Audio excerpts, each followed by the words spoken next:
We keep hearing it over and over. Fiscal cliff, fiscal cliff. We know what that means for Congress and for the country. We don't know what it means for us, though. Steve Rodgers here, Chief Investment Officer for Bank of Hawaii.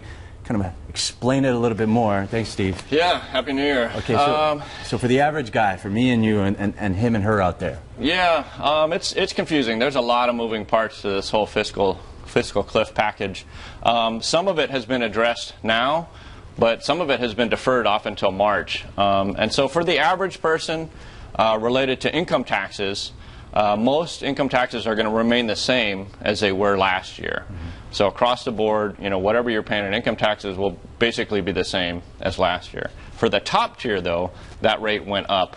So for individuals earning $400,000 a year or couples filing jointly at $450,000, that top marginal rate went from 35% to 39.6%. Yeah.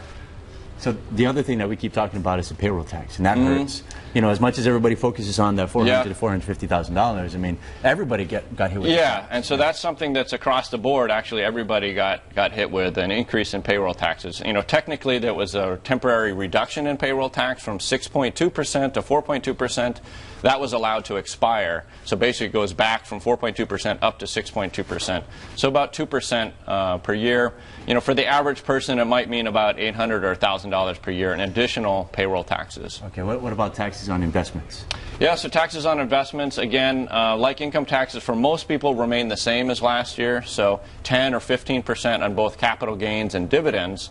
But for the very top tier, 400 and 450, that rate went from 15% to 20% on both capital gains and dividends.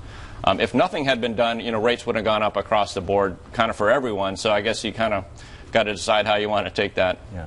So they avoided one catastrophe, but we still have the debt ceiling that needs to be dealt with. What else is on the horizon as far as what's going to go on with Congress? Well, there's some significant stuff still on the table because there was scheduled for January 1st. Significant budget cuts were supposed to take effect. Right. That got deferred until March 1st, which will also be at the time of the whole debt ceiling debate. So there's going to be a lot of, I think, contentious discussion as we get closer to that March 1st deadline. So we're not really out of the woods yet. All right, Steve Rodgers, Chief Investment Officer and Executive Vice President, Bank of Hawaii. Appreciate it, buddy. Thank you. All right, you guys stick around for more. You're watching Sunrise on Hawaii News Now.